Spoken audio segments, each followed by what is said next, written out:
la conclusión del título 42 en Estados Unidos, el Instituto Nacional de Migración anuncia que dejará de dar permisos de tránsito a migrantes. La Agencia de la ONU para Refugiados, la ACNUR, califica de inaceptables las restricciones impuestas por el gobierno de Estados Unidos a migrantes que buscan solicitar asilo. Tras 9 años, llegó la justicia. El agresor de Carmen Sánchez es condenado a 46 años de prisión. Ayer se lo mencionábamos, Carmen Sánchez y Jimena Canseco estarán esta noche aquí en el estudio con nosotros. El PRD y Movimiento Ciudadano denunciaron al presidente López Obrador ante el INE. Lo acusan de hacer campaña a favor de Morena.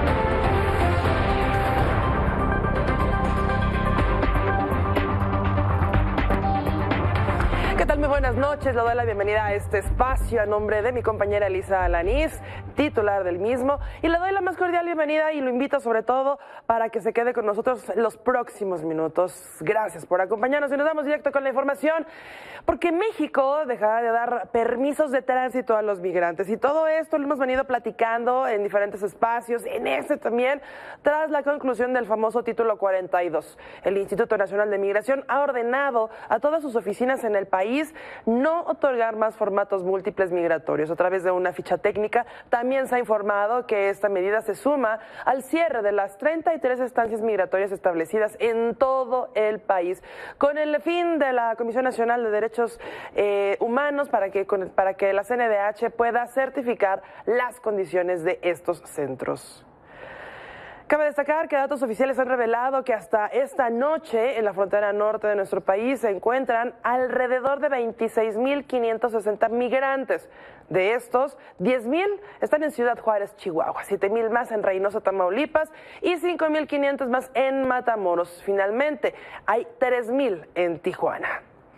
Esta mañana el canciller Marcelo Ebrard remarcó que México no va a aceptar más de 1,000 migrantes por día expulsados de Estados Unidos. Dejó en claro que nuestro país no tiene la capacidad de recibir a más de 1,000 personas deportadas cada 24 horas. México les ha hecho saber que no podrían en ningún caso recibir a más de 1,000 personas al día. No podríamos, no tenemos la capacidad ni lo aceptaríamos. Y eso estaba vigente no de ahora, desde el título 42. Ellos lo saben. No vamos a aceptar nosotros más de ese número, porque no podríamos. A unas horas de entrar en vigor el título 8, el primer contingente de personas migrantes ingresó a Estados Unidos desde Tijuana. Este es un reporte de mi compañero Said Betanzos.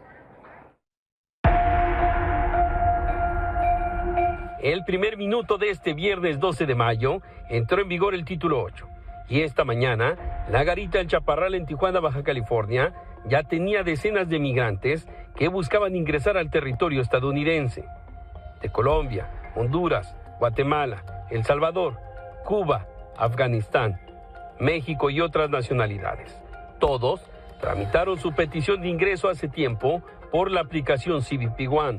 Hace 4 meses y medio empezamos en la aplicación y hace 14 días logramos agendar la cita por aquí, por El Chaparral. Otros llegaron con la esperanza de que con el título 8 sea más fácil entrar si se huye de la violencia. CBP One o CBP One. CBP One. Pero así no podemos pasar ni nada. Necesita una cita, señora. Metiéndonos a la aplicación que nos dijo el señor, pero no nos ha dejado entrar. Creí que nos iban a veces nos daban chance de entrar para hacer la solicitud y todo eso ahí mismo, directamente. Para la patrulla fronteriza, usar CBP One facilita un ingreso seguro y más rápido. Contrario a si no se tiene cita.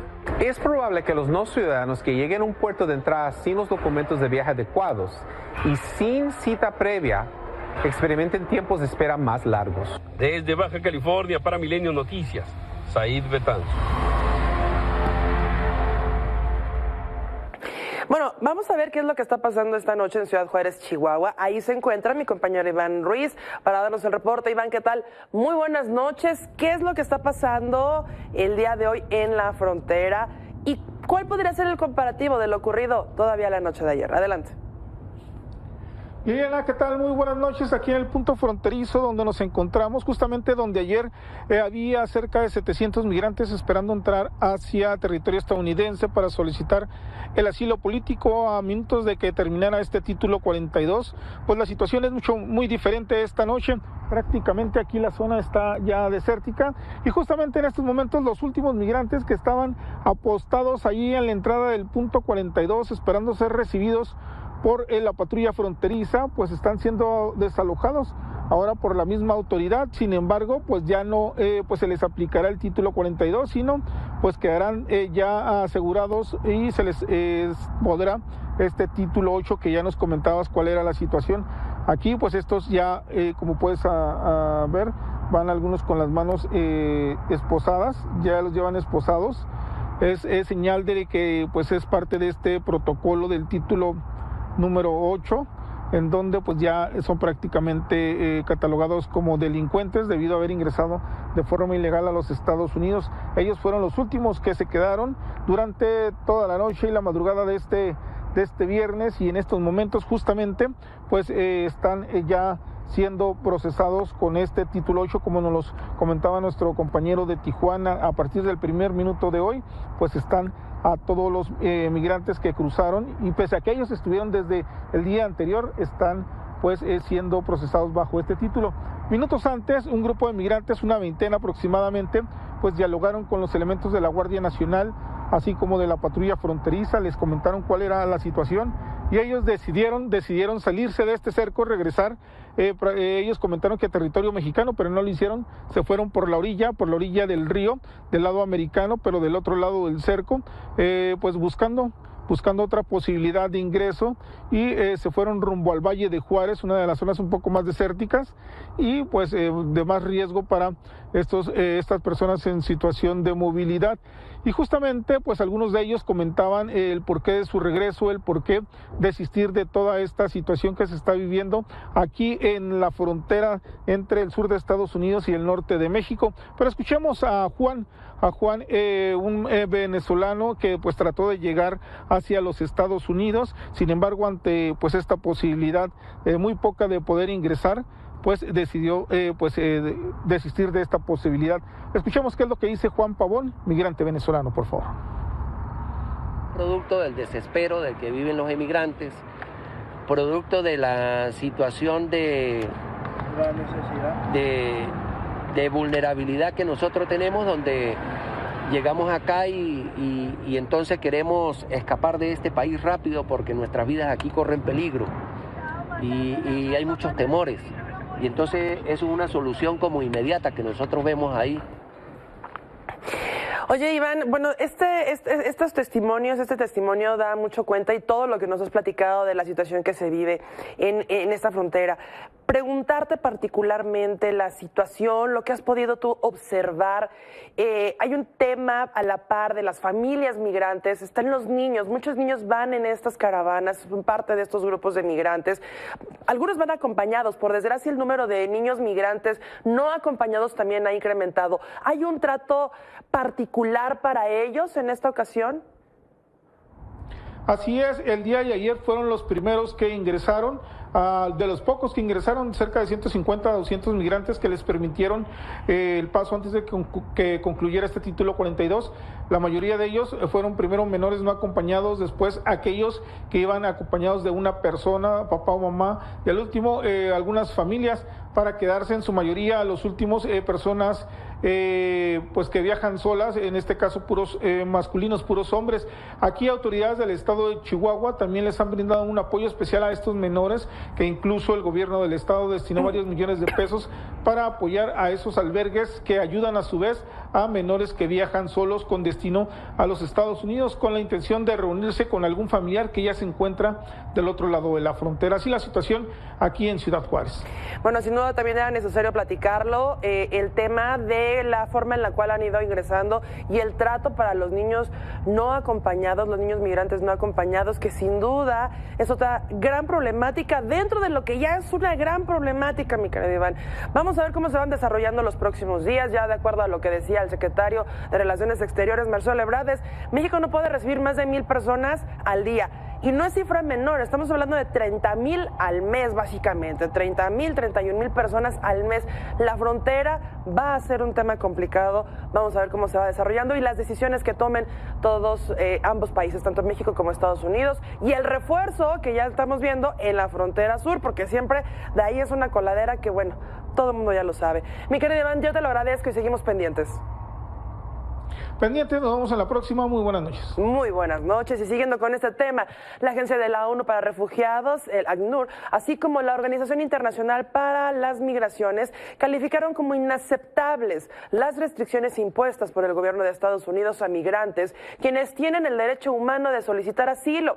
A través de un comunicado expusieron que la nueva norma adoptada por el gobierno estadounidense que restringe el acceso para los solicitantes de asilo que llegan de manera irregular luego de transitar por nuestro país es incompatible con los principios del derecho internacional de los refugiados. Advirtieron esto en un pronunciamiento conjunto. Mientras tanto, la Organización de la ONU para la Infancia, la UNICEF, subrayó que los niños, niñas y adolescentes migrantes tienen derecho a solicitar asilo, a ser protegidos de cualquier daño y a permanecer con sus familias. A través de un comunicado han señalado que aunque la UNICEF apoya los esfuerzos de Estados Unidos y otros gobiernos para abordar las causas profundas de la migración, remarcó que los niños, niñas y adolescentes necesitan aún más apoyo todavía.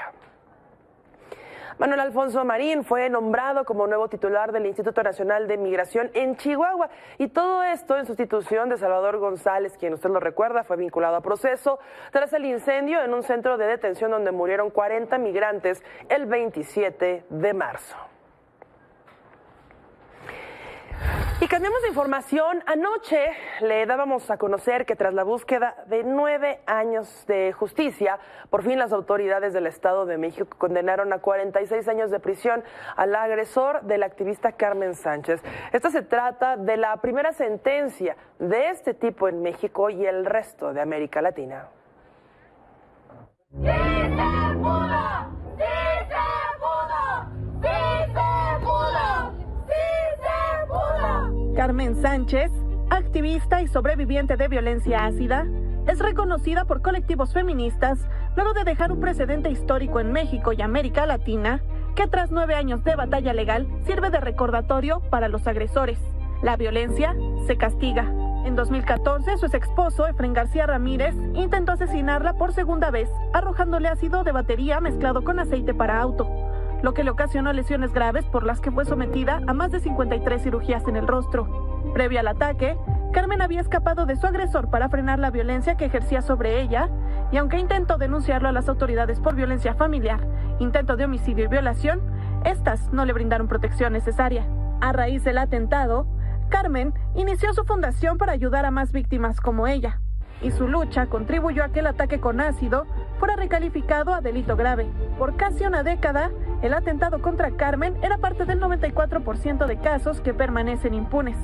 Hasta que en mayo de 2021, Efraín García Ramírez fue detenido y finalmente este jueves, la jueza del Tribunal Superior de Justicia del Estado de México, María de Jesús Cabrera, lo sentenció a la pena máxima de 46 años y 8 meses de cárcel por el delito de feminicidio en grado de tentativa.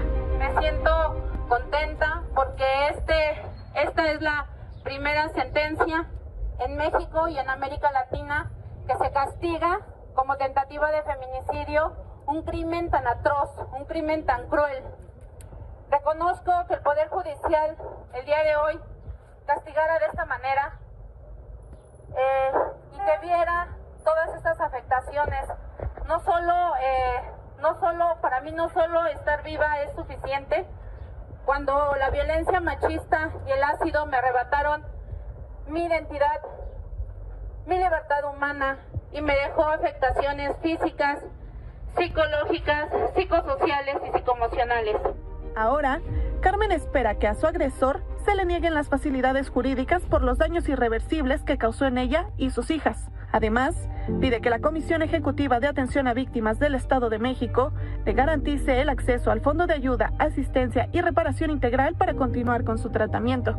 Para Milenio Noticias, Mitzi Alejandra Zárate. Las mujeres que sufren hasta no morirán, no morirán. Ya le mencionábamos ayer esta información y la verdad es que nos parecía bien importante que Carmen estuviera aquí con nosotros, porque de verdad es de mucha importancia estos 9 años de lucha y lo que se logró el día de ayer. Por ello agradezco mucho que se encuentre aquí con nosotros Carmen Sánchez. No vino sola, también vino con Jimena Canseco, presidenta y vicepresidenta de la Fundación justo del mismo nombre, Carmen Sánchez. Gracias, Jimé, gracias, Carmen, por estar con nosotros. Muchas gracias a ustedes por la invitación. Quisiera abordar esta entrevista estos minutos desde dos perspectivas. La primera, la tuya. Lo que pasó el día de ayer es histórico. Fueron 9 años complicadísimos y la verdad es que yo creo que nadie que nos está viendo, nadie tiene idea de lo que pasaron en esos 9 años. Pero ya escuchábamos un poco, pero quiero saber ya hoy, como un día después, ¿cómo te sientes? ¿Cómo has digerido esta gran y relevante noticia de ayer? Pues la verdad fueron 9 años tortuosos los que viví en esta búsqueda de justicia. El día de ayer fue un día histórico para todas las mujeres, para mí, ¿no? Al lograr esta sentencia ejemplar. Esto no ha terminado aún, seguimos trabajando con la Fundación y también vamos a seguir buscando una reparación integral. Por lo tanto, pues no puedo decir que estoy totalmente tranquila. Claro que el saber que 46 años, 8 meses va a permanecer este criminal que intentó asesinarme con ácido, me da un poco de tranquilidad, pero no de todo. Lo veíamos en la nota de hace unos instantes. La realidad es que para llegar a este punto existieron agresiones antes, avisos hacia las autoridades. Por desgracia, es lo que vemos muy continuo en las calles. Mujeres que desgraciadamente han perdido la vida también, que han sido víctimas de feminicidio, que alzaron la mano y dijeron, oigan, está pasando aquí algo. Esta situación, en lo particular, ¿cómo se ha atendido por parte de las autoridades? Pues desafortunadamente todas las mujeres que llegamos a denunciar a alguna institución correspondiente, pues llegamos con los ojos vendados. No se nos informan sobre nuestros derechos, no nos garantizan las medidas de protección que tenemos cada una de nosotras, y eso abre puertas para que pues estos criminales atenten contra nuestras vidas. Creo que es muy necesario que todas las instituciones correspondientes en impartir justicia a las mujeres pues se sigan sensibilizando. Nosotras estamos buscando sensibilizar y que ellos también puedan castigar con una perspectiva de género y para que no sigan ocurriendo este tipo de casos. En lo personal, Carmen, finalmente, también, ¿cómo han vivido tus hijas este proceso, estos 9 años incluso también? Pues ellas han estado en tratamientos psicológicos. Nos ha costado mucho ir recuperándonos. La verdad es que mi vida y la de mis hijas se vio trastocada completamente desde el momento del intento de feminicidio con ácido. Sin embargo, hemos llevado un proceso de acompañamiento psiquiátrico y psicológico, y ahora con la Fundación también estamos nosotras siendo acompañadas por la misma fundación que yo estoy llevando. Jimé, esto es un gran logro, pero la misma Carmen lo dice, todavía falta mucho, ¿no? Pero atrás de Carmen hay muchas más mujeres también que están buscando una sentencia para sus agresores. En el caso de la Fundación, ¿cuántos casos más están viendo en relación a todavía el proceso de juicio?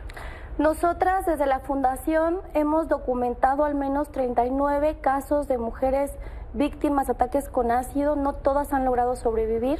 La primera víctima que logramos documentar es María López, de hace 34 años, que hasta la fecha sigue sin justicia y justamente es de la Ciudad de México. Sin embargo, lo hemos dicho en innumerables entrevistas, esto solamente es la punta del iceberg de un problema muy grave, muy complejo, que lleva ocurriendo, insisto, 3 décadas al menos en el país, y que apenas las autoridades, las y los funcionarios, el sistema de salud pública empieza a mirar y a reconocer. Nosotras también, como parte del trabajo de investigación, hemos identificado y logramos acceder a bases de datos de la Secretaría de Salud Pública que al menos en el 2022 hubo 105 agresiones con sustancias químicas contra mujeres, 28 denuncias al Ministerio Público. Entonces, bueno, justo parte de las tareas pendientes, primero, es que se reconozca este tipo de violencia como violencia contra las mujeres, una de las más extremas y crueles que existen no solamente en México, sino a nivel mundial, y que se pueda crear una política integral en materia no solamente de sanción, sino también de prevención y atención a todas las víctimas. Hay una reforma, ¿no? Para que también entren en las leyes los ataques con ácido y productos químicos. ¿Ha pasado algo en algún congreso? Ya no hablo ni siquiera al federal, en los locales. Justo la lucha histórica que lleva años aquí en México, impulsada y encabezada por las propias sobrevivientes a ataques con ácido, lleva al menos 5 años. Carmen, de hecho, es una de las pioneras, junto con Esmeralda Millán y Ana Saldaña. Se logró legislar en aquel entonces, en el 2019, dentro del Código Penal de la Ciudad de México y el Estado de México en ese momento, como un agravante el delito de lesiones, porque justo las y los legisladores no entendían la complejidad y la gravedad de la problemática. Es decir, los ataques con ácido y con otras sustancias químicas que desde la Fundación hemos denominado como violencia química, atentan contra la vida principalmente de las mujeres, contra la dignidad, es decir, su derecho a ser reconocidas y respetadas como personas, su libertad humana y también el derecho que tienen ellas a vivir una vida libre de violencia. Finalmente, me gustaría, hemos tocado mucho este tema, pero me parece que nunca está por demás dejar en claro la importancia de legislar sobre el tema, porque hemos estado también siguiendo el caso de Malena en Oaxaca y dicen, no, es que pues no puede ser feminicida porque aquí estás a todo dar, no estás viva. Entonces, los jueces con esta falta de sensibilidad y de criterio dicen, no puede ser feminicida, pues a lo mejor un intento de homicidio y las penas cambian y varían demasiado. O sea, dejar bien en claro la necesidad de que la ley estipule claramente los ataques ácidos en contra de las mujeres. Primero, bueno, tipificarlo dentro de los códigos penales de todos los estados, desde luego, como feminicidio en grado de tentativa, porque las sustancias son letales. Sí, claro. No hay protocolos de atención médico ni guías clínicas. El Estado tampoco dicta medidas de protección integrales que puedan garantizar su vida, y hay impunidad exactamente en el 94% de los casos. Por eso es que hablamos de violencia feminicida, pero no solamente tipificarlo dentro de los códigos penales, sino justamente sensibilizar y capacitar a las autoridades encargadas de impartir justicia en todos los niveles, ministerios públicos, fiscalías, juezas, jueces, abogados, peritas y peritos, con perspectiva de género, imparcialidad y debida diligencia. Se nos acaba el tiempo, desgraciadamente. Carmen, yo quisiera yo sé que a lo mejor ya lo has repetido mucho, pero no está de más. Un mensaje para todas aquellas mujeres que sufren de esta violencia, que no se atreven a denunciar, justo un poco por lo que decíamos a lo mejor en un principio. Pues no hay reacción por parte de las autoridades, pero por desgracia, sin importar el nivel socioeconómico, donde se encuentre, si es en la ciudad o en el campo, por desgracia muchas mujeres en su caso hoy están viviendo de la violencia. ¿Qué les puede decir a ellas finalmente? Pues primero que nada que la violencia no debería por qué avergonzarnos a nosotras. Creo que nosotras no somos responsables de los actos de estos violentadores. Ellos son los que tienen que sentirse avergonzados. Pues el silencio no nos va a proteger jamás. Que no se cansen de denunciar. Mi lucha de 10 años, de casi 10 años, me gustaría que la tomaran como un ejemplo para todas esas mujeres que en algún momento se les ha dicho que paren la lucha, que no van a obtener nada, porque fue algo que a mí me llegaron a decir dentro de las instituciones, y el día de hoy pues quiero decirles que tarde pero llegó. Que sigan denunciando, que se acerquen a las instituciones, que hay instituciones que les pueden brindar todo el asesoramiento, porque también hay colectivas que estamos vigilando esas instituciones. Carmen Jimena, yo se los agradezco muchísimo. Vamos a seguir dando seguimiento, porque tú lo mencionabas, todavía faltan mucho, pero de verdad, sentimientos encontrados, de verdad, un gran logro, muchísimas felicidades y una gran esperanza para muchas que vienen ahí atrás, desgraciadamente. Gracias a ambas. Al contrario, muchas gracias. Vámonos de lleno a los temas políticos. Ángel Ávila, representante del PRD ante el INE, presentó una queja en contra del presidente López Obrador por el llamado que hiciera en sus conferencias de prensa matutinas para votar a favor de Morena. El perredista sentenció que el presidente de México viola los principios de equidad y neutralidad. Pero no solo fue el PRD quien denunció al presidente López Obrador. Jorge Álvarez Maínez, diputado federal de Movimiento Ciudadano, también demandó al mandatario ante el máximo órgano electoral por uso indebido de recursos públicos con fines electorales. El presidente López Obrador y el canciller Marcelo Ebrard se lanzaron contra el senador estadounidense John Kennedy, quien afirmó recientemente, y seguro usted recuerda, que sin Estados Unidos, México estaría comiendo comida para gatos y viviendo en tiendas de acampar. El presidente pidió a la comunidad hispana radicada en Estados Unidos a no votar por candidatos que usen a México para sus campañas electorales, mientras que Ebrard, ya lo mencionábamos, lo calificó de ignorante y una persona non grata al legislador estadounidense. Decirle al senador Kennedy que es un hombre profundamente ignorante. México es el país de todos los países del mundo que más ha contribuido para impedir que lleguen pastillas de fentanilo a los Estados Unidos. Por lo que se ve, no lo sabe o finge no saberlo. Decirle a nuestros paisanos, a los hispanos, a nuestros amigos estadounidenses que no voten por personas con esta mentalidad, muy prepotentes, muy ofensivos, muy majaderos. Esto es parte de una estrategia de campaña y la política es tiempo. Y si ya empezaron así, pues vamos a ir poco a poco respondiendo.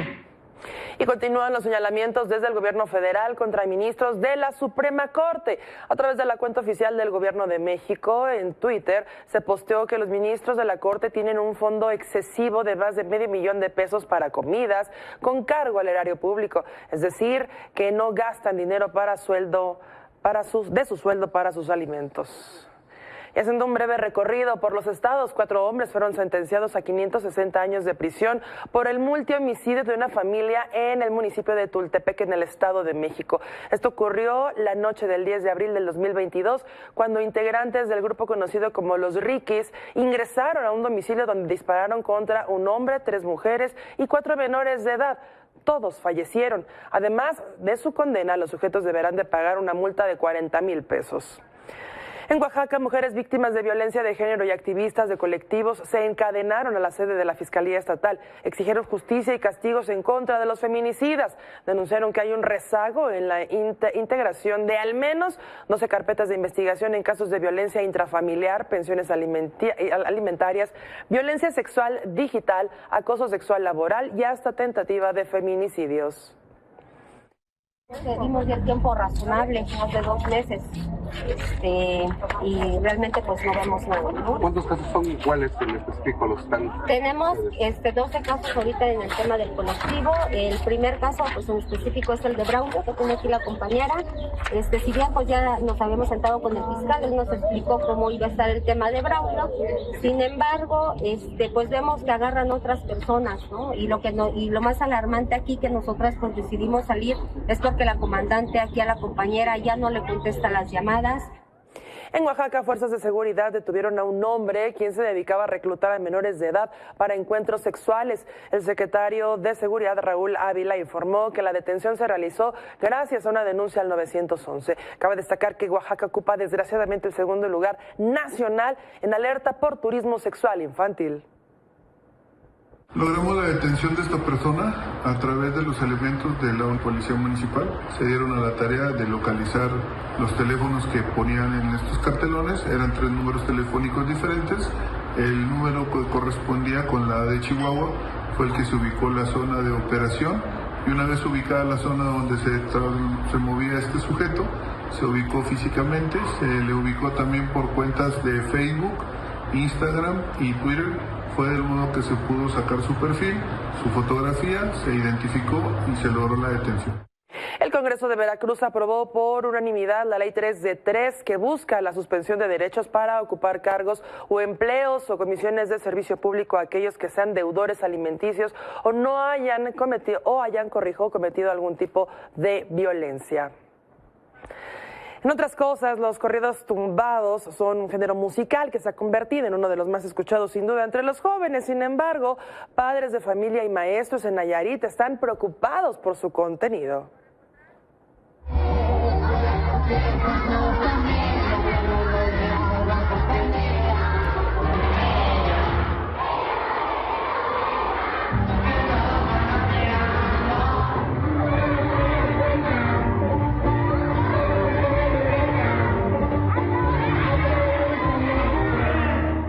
A pesar que los corridos tumbados han ganado popularidad en los últimos meses y se han colocado en los primeros lugares en las plataformas digitales, en Nayarit, el Sindicato Nacional de Trabajadores de la Educación pidió al gobierno prohibir que este tipo de géneros se reproduzcan en eventos escolares, pues no fomentan la cultura ni la formación académica de los estudiantes. Hay muchas músicas acordes a los tiempos de desarrollo, de emocional, de ganas de salir adelante. Música positiva porque hay temas que pueden ingerir en el desarrollo de los niños. Pero no narcocorridos. No, por supuesto que no. La polémica comenzó luego de que en redes sociales circulara un video en que menores de edad cantan corridos tumbados en una primaria del municipio de Jalisco. Tendríamos que empezar a darles una orientación de lo que debemos de nosotros ser ejemplo, como lo dije anteriormente, para poder ingerir en la vida de los niños con situaciones positivas. Tenemos que hacer una selección, tendremos que ir capacitando, que ir orientando sobre todo a los compañeros para evitar que se sigan dando estos ejemplos. El representante de los padres de familia coincidió en prohibir esta música en las casi 2,000 escuelas de educación básica que hay en la entidad. Exigirle a CEPEN, al gobierno del estado y gobierno federal, clases de música, deporte, valores, enfocarnos a la casa, a los padres de familia, civismo, ética, enfocarnos más en eso, más que solicitarle que se canten esas canciones en las escuelas. Cuestionada sobre el tema, la Secretaría de Educación Pública se limitó a señalar que analizará la petición y pidió a los maestros involucrarse en la formación de los estudiantes. Ellos también deben de estar involucrados a un mejor estatus del estudiante, ¿no? Y es bueno, nosotros no tenemos por qué, de alguna manera, si es una situación positiva para el alumnado, bienvenido. Pero esta no es la primera vez que los ritmos modernos provocan problemas en las escuelas. Con la llegada del reggaetón, cuyas letras suelen ser explícitas y denigrantes, se ha visto y aún se ve a niños y adolescentes de primaria y secundaria perreando, algo que muchos consideran inapropiado y hasta inmoral. Mucho pato, pendiente de ti, pendiente de lo que tienes atrás. Hasta abajo, hasta abajo.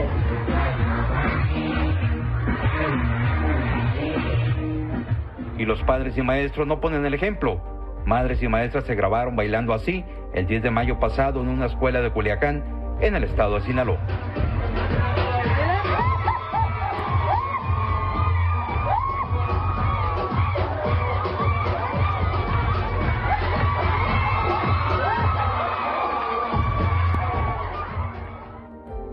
Desde Nayarit, para Milenio Noticias, Salvador Arellano.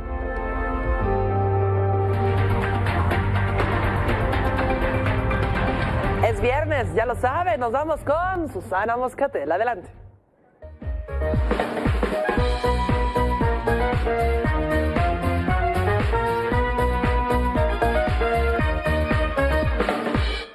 Lili, hola, qué gusto saludarte. Es viernes y en este espacio siempre buscamos cuál fue la buena noticia de la semana, cómo compartirla. Y aunque la buena noticia de la semana es parte de una historia bastante complicada, dolorosa, es también muy importante entender que las cosas que pasaron hace ya tantos años siguen afectándonos.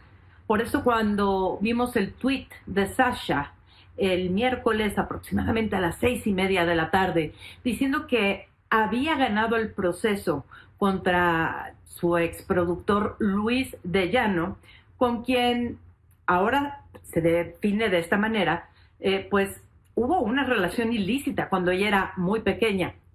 Y aunque creíamos que esto no estaba avanzando, no teníamos noticias de qué estaba pasando con este caso, pues ahora sabemos pues que Sasha ganó el caso, hay una disculpa pública pendiente y sí, también habrá una cantidad importante de dinero que pagar, que Sasha va a donar a instituciones y a personas que sean sobrevivientes de temas así. Hay que recordar, hay que decirlo, que, bueno, ella apenas era entrando a la adolescencia, una muy, muy joven cantante, cuando inició esta relación con un hombre de más de 30 años. Así que, independientemente de todo lo que haya pasado en este proceso y de las opiniones que siento que se siguen repitiendo y repitiendo porque la gente no ha escuchado los detalles, pues es una lección para todos. ¿Dónde estábamos cuando esto parecía estar normalizado, no? Este tipo de cosas ocurren para que deje de estar normalizado. Y francamente, para mí, eso es una gran noticia. Vamos a cuidarnos mucho. Entre nosotras, entre todos, entre todas. Gracias, Lili. Te mando un abrazo enorme. Seguimos pendientes. Muchísimas gracias, mi querida Susi, pero sobre todo gracias a usted por estar estos minutos con nosotros. A nombre de mi compañera Elisa Alanís, titular de este espacio, le deseo un excelente fin de semana. Recuerde que usted y yo tenemos una cita el domingo, no se lo olvide, a las 7 de la noche. Mientras tanto, la dejamos con la información económica y financiera con Manuel Somoza. Que pase usted muy buena noche.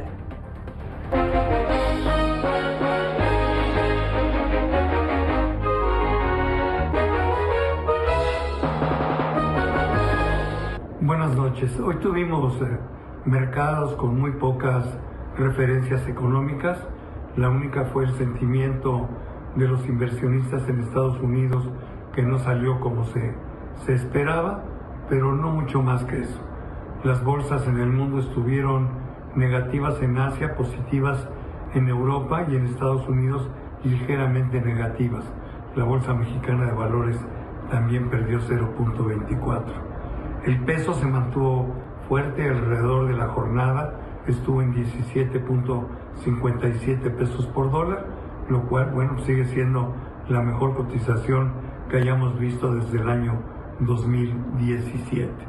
Fue una semana donde los mercados estuvieron francamente laterales.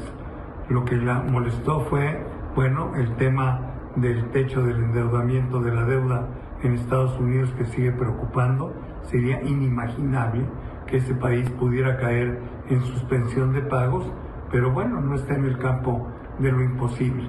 Sin embargo, nosotros pensamos que finalmente se va a tener que llegar a algún arreglo, como ha sucedido en los últimos 25 años. Yo creo que eso es lo más relevante. En relación a los bancos regionales en Estados Unidos, trataron de rebotar las acciones, lo lograron un poco, y en ese sentido todavía no se ha eliminado el problema, pero va en buen camino. Yo creo que los temas del sistema bancario deben de resolverse en el próximo mes. Lo que realmente preocupa y está pendiente por lo que resta del mes de mayo es, bueno, pues el tema de si le van a dar autorización a Biden para poder incrementar la deuda y así cumplir con sus obligaciones. Es mi comentario. Que tengan un magnífico fin de semana. Muy buenas noches y muchas gracias.